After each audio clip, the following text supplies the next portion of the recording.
The Conch train is a tour I highly recommend, especially if you've never been to Key West before. The 70-minute tour points out all the popular spots so you can become familiar with the lay of the land. You can also use it as transportation for the day you use your ticket, as you can hop on and off from 10:15 to 4:15 in the afternoon.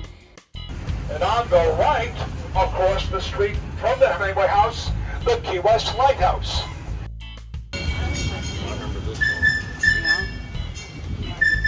The drivers give you a lot of information about Key West, and our driver was very entertaining. He had us laughing for much of the time with his goofy jokes. They also appreciate tips and work really hard to make sure everyone has a good time. At least that was our experience.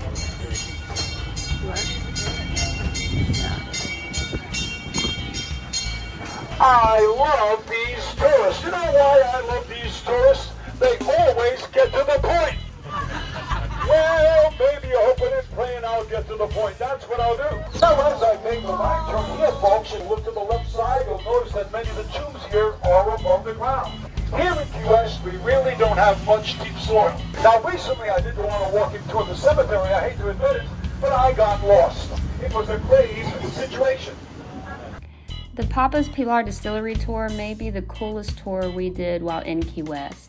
The distillery is on the corner of Simonton and Green and is directly connected to the Hemingway family. Ernest Hemingway was known as Papa to the locals, and Pilar was his beloved boat.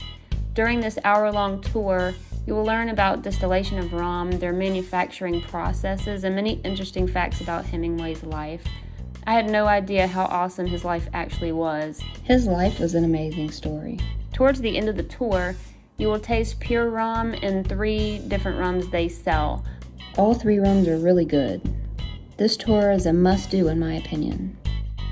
We toured the Harry S. Truman Little White House and grounds. President Truman's original limousine is on site, and you can ride in it if you purchase the VIP White Glove tour. I'm surprised they keep this thing this clean. They must have to wash it every day. This is a 30-ish minute guided tour that teaches a little Key West history as it relates to the Navy officers' quarters turned presidential vacation home. While most furnishings in the house are exact replicas, the poker table is an authentic piece. There are also pictures, newspapers, and other memorabilia. You will also learn many facts about our 33rd President, Harry S. Truman, the man and the politician. Overall, it was a good tour and something quick to fit into an itinerary, especially for those history buffs out there. I also toured the Key West Lighthouse and Keeper's Quarters. Here's a little history. The original Key West Lighthouse was built in 1825 to help the many ships entering the port avoid the hazardous reefs. The original lighthouse was destroyed by the Great Havana Hurricane in 1846 after operating for 20 years. The current lighthouse was finished in 1848 in this higher location at the corner of Whitehead and Truman, which is 15 feet above sea level and the highest area of the island. By 1990, the Keeper's Quarters were restored to their 1895 look. There's a video playing inside you can watch, along with many nautical artifacts, antique furnishings, maps, and vintage photos on display in the quarters. The lighthouse was decommissioned in 1969 by the U.S. Coast Guard due to technological advances and remains a maritime museum operated by the Key West Art and Historical Society.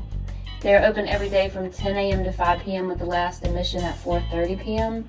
Overall, I recommend this tour because it is an interesting view into the history of Key West and the lives of those who lived in the quarters and manned the lighthouse.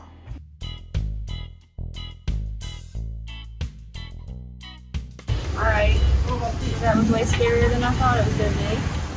My legs are like killing me. It was like trying to I guess, not fall. But I don't know, it was cool when you get up to the top, but it was still, I couldn't look down. I'm not even that afraid of heights, but lighthouse, it was cool. And then like the Keeper's Quarters were in that little building, so I filmed some of that. It was pretty neat. But the staircase is like so narrow, and with people coming down and going up, it was like, I'm gonna catch COVID, for sure, for sure. Either there or the Butterfly House, but it was cool. It was cool. Gotta do it, I think. Please like and share this video and subscribe so you don't miss our part 2 of things to do in Key West.